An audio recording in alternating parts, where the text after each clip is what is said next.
both from the National Assembly, the Senate, the members of the County Assembly, the executive members, and all the good people of Murang'a and the investors who have come here today, all protocols observed. Good morning. I don't know what to say. I'm usually not a person of very many words, and I've been told that we are supposed to greet you and then we will come back and speak. But I think the only thing I can say, because you know, in where we come from, in this area, there is a saying that says,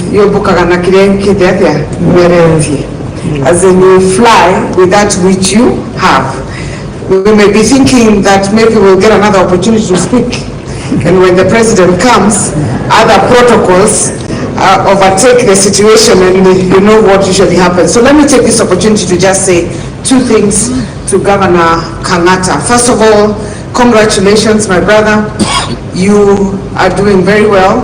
You make us extremely proud in this region. I have said this before. I have come for other functions here in Murang'a, and Governor Kangata and I collaborate quite a bit, especially on sharing of ideas, learning from one another, and supporting each other. And one of the things that I have taken from another lesson today from Murang'a is actually the Budget and Economic Council, getting the eminent people from Murang'a to participate in the development of Murang'a County. Recently I was out of the country on a supported trip by the Swedish government to help us see what Sweden is doing with regards to waste management. And we went to several counties and met the governors of those counties, and realized that to transform your county to be a hub of development, like in Kenya, is not really rocket science. These things that you're doing with regard to ensuring both services functioning, and also now from the private sector ensuring that manufacturing and investments are taking place, is the only way that you can move Murang'a from where it was to where we clearly see it is going. I am resident also of Murang'a. As you know, this is my second home. I tell people that I spend almost as much time here than I do even in Kirinyaga, because I'm here at least 2 days every month. I say that to see my parents-in-law. And we can clearly see the change since Governor Kangata has come. Well, manufacturing, as we all know, in Kenya is the #2 employer in this country, next to the public service. The public service estimates to employ about 500,000 people. Manufacturing sector employs close to maybe 370,000, if my data may not be completely accurate, or close to 400 at the highest. For this number to increase, if you look at our Vision 2030, when I was in Treasury, we used to have a target for manufacture to contribute to the GDP 15%. At about 2010, around 2010, 2011, around there, we actually got to about 10%. And thereafter we contracted, and we've never really been able to get back up. Right now, the contribution of the manufacturing sector to our GDP is about 7.6%, between 7.4 and 7.6%. So the potential for growth is immense. No country can industrialize if the manufacturing sector is not growing. And with the manufacturing sector growing, you see other sectors, service sectors, also growing because of the support structures that they give to the manufacturing sector. The food and accommodation, for example, investments also come in because industries have come in. In Kirinyaga, for example, we have an ACZ and EPZ, and we are going to have a golf course with a 4-star hotel. You'll see that the 4-star contributes to the sector for accommodation and hotels, and yet we have the ACZ and EPZ contributing to the manufacturing. So definitely Murang'a and Governor Kangata, you are in the right direction. Personally, I'm envious of Murang'a, being that it's closer to Nairobi than we are. We're not too far, but it is closer. Your location is enviable at De La Monte, where you're going to be having the industrial park. And I don't want to market your industrial park at the expense of my industrial park, which is further down. But if we look at the specific value chains of investments that are likely to happen in Murang'a, if we focus on your areas of strength, and Kirinyaga focuses on areas of strength, but Elisha focuses on his areas of strength, I think we can all contribute to ensuring that the manufacturing sector goes to the contribution of GDP to about 15%, and therefore helping us with the sector, employing more people, and also being a driver of the overall economic growth. So mine is to say we are here in solidarity, to support, to stand with our brother, to encourage the investors who have come here today to invest, and especially those also from Murang'a, invest in your county. Let us see how we can contribute to the overall success of not just Murang'a County, not just the central Kenya region, but the entire nation as a whole. So well done, and thank you for welcoming us to Murang'a. We look forward to also welcoming you all to Kirinyaga County. Asanteni sana.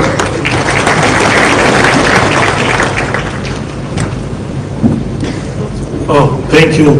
We need to clap for our key guest, Dr. James Mwangi of Equity Bank.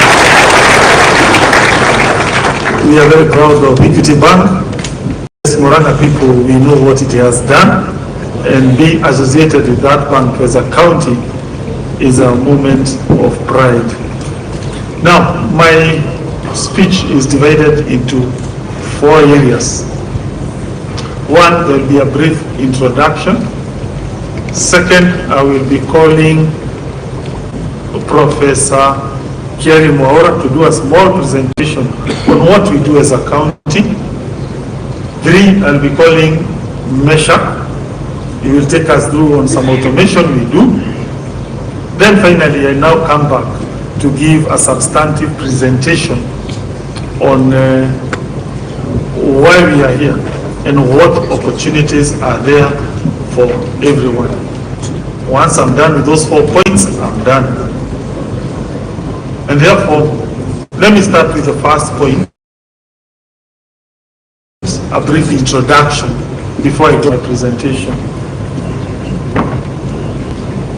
This event has 4 main goals. Those goals are: 1, to market Murang'a County. You know, assume there are 2 persons, person A and person B. They are selling motor vehicles. Person A does not speak, he keeps quiet. Person B speaks. You'd imagine the second person who does the marketing will sell his vehicle. So today, whether the deal signed here or not, we believe we will have marketed Murang'a County as an investment destination. We believe without marketing, people will be attracted to this county. They will even do private deals, maybe even Murang'a County properties, the land, the plots, the produce like avocado and other things. They'll get some markup by mere fact that we held this conference today. So therefore, you just coming here, we are happy. We have achieved objective 1. Objective 2 is, we hope, once we show you what we have, you will come and invest and you will pay us some revenue. And therefore the county will get money. If we don't do that, we will be compelled to add more taxes to Murang'a people.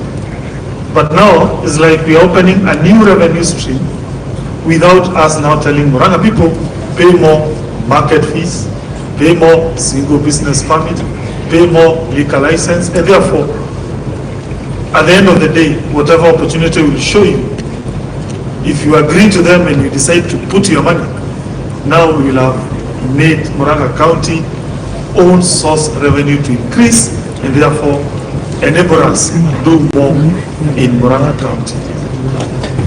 The third, and I think the most important reason, we believe your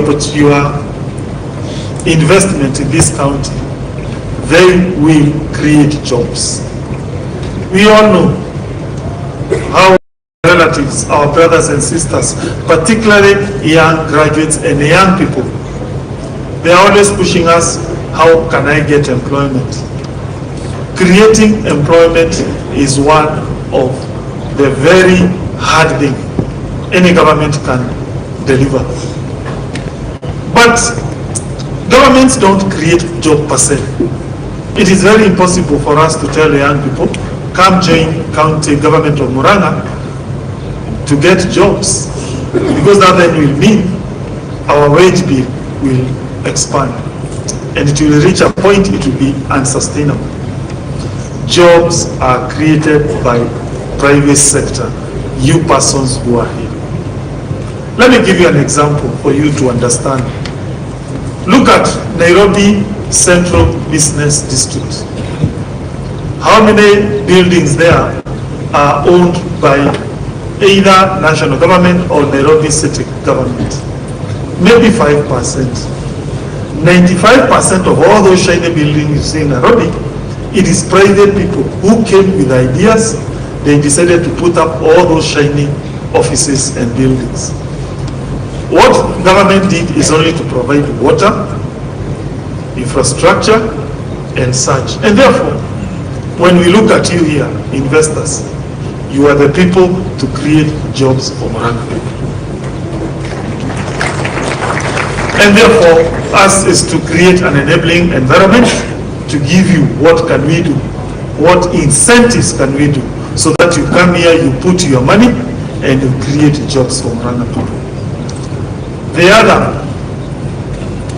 other goal at the end of the day of this is the idea of creating backward linkages. What do I mean? I mean manufacturing is the most important sector in job creation and creating backward linkages. Here I mean the benefits that accrue beyond the direct jobs that an entity can have. An example, if you put up an avocado factory in Murang'a, you not only create direct jobs, but you also enable the farmers who have several avocado trees in Murang'a, their value to go up. The same in coffee, mangoes, let's say even sunflower, or any other produce that is produced by Murang'a people. And therefore, if you come here and you tell us you have this idea, you have this capital, we will give you that opportunity in our investment opportunities. You help create those synergies. I think let me also welcome CS Lance Wahome. She's here with us. Clap for her. She's our daughter, and she is also very important in this journey of creating good environment for investors. So let me now go to point number 2. Professor Kiari Mwaura, please come do a brief illustration on what the county has been doing. Though this is not the core area of our focus today, ours more is on investment. Karibu. Thank you, Your Excellency, the Governor of Murang'a County. All protocols observed. My name is Professor Kiari Mwaura, the CCM Finance and Economic Planning of Murang'a County Government. Today is a great day for Murang'a County, and it's also a great day for the investors, whether from Murang'a or from outside. As we guide investors for the next 2 days, as we guide you on where and how to invest in Murang'a, I want to spend just a few minutes to tell you what we have done in the last 3 years to make Murang'a ready for investment. As you know, sustainable investment does not happen in a vacuum. There are key drivers to investment, and when those drivers of investment are missing, the investment, however big you might make, you find it doesn't succeed. So one of the key investment drivers is the human capital. And if you look at the screen that you have, the graph that you have on the screen, you see the important role the human capital plays in driving investment. Human capital, by human capital we mean the economic value of the knowledge, the skills and experiences that each person has. The economic value of that. If that is missing, or if that is affected negatively, you find that investment does not grow, development does not come in. So what are the key components of this human capital? The reason why I'm giving this is to this background is just to show you that this human capital, being so important as a driver of investment and the economy, it has been the driving force behind what we've been doing to transform Murang'a in the last 3 years. So if you break down the human capital, you'll see that there's an element of education, the skills that a person has. There's also the element of health. You might be very skilled, but if you're not healthy, you find that you're not productive. There's also the element of entrepreneurship. It is entrepreneurship combined with the human skill that creates innovation. If that is missing, you find that the innovation will not happen, and therefore there will be no growth in terms of investment and development. There is also the other element, as the governor has said, the role of government, and also the inequality. You find that as a government, if we don't address inequality, then you find that the people who are disadvantaged are not able to contribute effectively to the growth of the economy. That's when you look at our education system, as I'm going to say later on, sometimes we do focus a lot on the day schools. And the reason for this is because those people who are attending day schools are more disadvantaged than the people who are going to boarding schools. So in essence, when we focus on them, we try to bring about equality between the people. So very, very quickly, this has been the driving force. And I remember every time we go to the county assembly to present our budget, the chair of finance of the county assembly is always very keen to ask us, what is the logic behind your budget? And the logic behind our budget for the last 3 years has been the growth of the human capital. Starting with the first one, I'll just show you interventions, some interventionist approach that we have put in place to make sure that the economy of Murang'a is growing and that the people of Murang'a are ready for investment. Because if the people are not ready, then however much you pump in terms of investment, that investment will not grow. So the first element is health. We just go to health, the next slide. We have health. The key flagship project on health that we have is the Kangata Care Program. This Kangata Care Program is a very targeted insurance scheme for the vulnerable in society. So far, we have identified 40,000 households who get a medical card, insurance card, which is completely free of charge. And if you consider that one household has 4 people, 40,000 times 4, we have covered 160 persons in Murang'a. Comparing that with the population of the county, we have a population of 1 million people, so then we have covered 160. So that is about 16% of the entire population of Murang'a has got this free insurance cover. And so as we continue increasing the allocation in our budget, we are going to see that very soon we are going to be able to cover 50% of the entire population of Murang'a, and probably in future we can be able to raise that to 100%. So the key benefit of the Kangata Care program is that for the people who have that card, the 160 persons, they get comprehensive inpatient care in all health facilities. They also get outpatient care in contracted health facilities. It also comes with free optical and dental care in government and private facilities. And in addition to that, if a person within that household dies, the family is able to get 100,000 as last expense benefit, so that the roles that were being played by the person who has passed on, the family can be able to cover with that. So we are doing this to make sure, as I said, that our people are healthy. If they are not healthy, even if we bring industries to Murang'a, there will be no people to work in those industries. So that's why the focus on health is very critical to us, to make sure that Murang'a is investor ready. As you come, our people are healthy and we'll be able to work in those factories. In addition to providing the Kangata Care card, we have also continued to improve the infrastructure of our hospitals. We have new health facilities which are geared towards easing the pressure that we have on the Murang'a Level 5 hospital, which at the moment takes care of 1,500 patients in a day.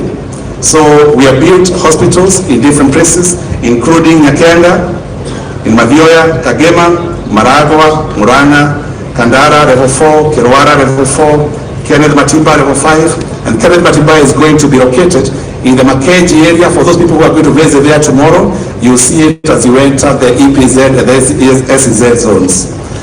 In addition to the infrastructure of the hospital, focusing on the brick and mortar, we have also moved to the digital space, and we have introduced telemedicine, which allows our patients, our residents, wherever they are, whichever corner of Murang'a they are in, they don't have to travel. They don't have to spend a lot of money on bus transport to access a top medical doctor in Murang'a town.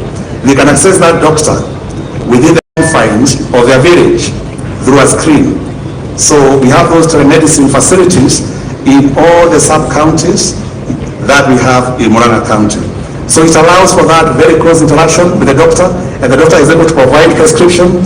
Once they provide prescription on the screen, we make sure that our health facilities in the villages are stocked with sufficient medicine for any patient. And this is becoming one of our greatest innovations in health, because people are feeling they are able to save. Because we could see in the past, a person could actually fail to go to a hospital and probably sometimes even die because they cannot afford 200 shillings, 100 shillings for bus fare to go to Vika or to go to Murang'a, to go to Keno. So this has really helped. So the telemedicine facilities are in every sub-county. Ilanga is there, Gatanga is there, Kadara is there, Kegumo is there, and Kiharo, Kahuro, Kangema, Mavioya, each and every corner of the county, they have that telemedicine facilities. As you see, we have also continued, apart from building the level 5 and the level 4 hospitals, even the health centers, we are also building them. We have done one in Ihigaine, in Bariahiti, in Doita, in Gatito, Kandara, in Karurumo, Kangema, in Gakuyu, Kegumo constituency. As I said in the beginning, the other program that we have, apart from health, is a smart city program. As we invite investors to come to Murang'a County, we are telling them, once you produce your goods, we need to have ready and efficient and working towns or city centers where those goods can be sold. And therefore, as you can see there in the picture, we are targeting rehabilitation of our town centers. You can see the road there, the way it was looking in other town centers before and the way it is today. So we have completed these smart city programs to make our towns efficient and ready for business in Murang'a constituency, Gatora in Gatanga, Kabati in Kandara, Kangare in Kigumo, Murang'a town, Kiharo, Kagema in Kagema constituency, Kireaine in Madhya in Kiharo, Kaguku in Gatanga constituency. And also Gasharaga in Kandara, Kanyinyaine in Kagema, Zapka in Keno, Kamune in Madhya, Kablos also happening in Murang'a town. Apart from now making our town friendly to investors, we have also made targeted interventions in the area of agriculture. As we said, for investment to grow, entrepreneurship needs to be encouraged. And that's why we are really targeted on agribusiness. So because we ask ourselves, what is it that we can do to empower our farmers to actually boost their business, their agribusiness, so that they can benefit, they can afford school fees, they can afford hospital bills where they are not covered, they can afford a good standard of living. So we have done targeted intervention in agriculture through this program that we call the Inua Mkulima Subsidy Program, which initially it is targeting milk and mango farmers, and we target farmers who are in cooperative societies. The farmers are issued with Inua Mkulima smart card, which is loaded with 2,400 shillings every 3 months. So you get a smart card, and that smart card is loaded with that money without fail every 3 months. And what we have done, we have made sure that we have a fund. We thank the County Assembly for passing that legislation. We have a fund with acquisition money from the National Treasury. We are able to keep that money in that fund to make sure that our farmers don't suffer. Even if the year closes, by June, the money in the account remains in the account for the benefit of the farmers. So once a farmer has this card with 2,400, they can also use this card to buy different items in agrovets that we have registered with us. And the agrovets, they can sell to them seedlings, animal feeds, mineral salts, for example. They can also buy foodstuffs like rice, maize, wheat flour, cooking fat, and sometimes they might talk to even pay school fees using that card for their secondary school education, as well as payment of hospital fees. To empower our farmers effectively also, we have encouraged investors like yourself who are coming to invest in Murang'a to enter into contract farming with our farmers, where you provide seedlings. The farmers grow the seedlings and they get a very ready market for the produce. We have done that with East African breweries, where we do contract farming for sorghum. Initially we distributed seedlings, sorghum seedlings, to 2,000 farmers, and once they grow, East African breweries is able to buy sorghum at 48 Kenya shillings per kilo. And we are saying, because this has been very successful in sorghum with East African breweries, there's no reason why these cannot be replicated in other value chains, including sisal, including wheat, including cotton, where it can grow in Murang'a. This can be replicated in all the other value chains. The contract farming, because it's very beneficial to the farmer, because the farmer gets an assured guarantee of the price and also the market. So the farmers' take-up is very good.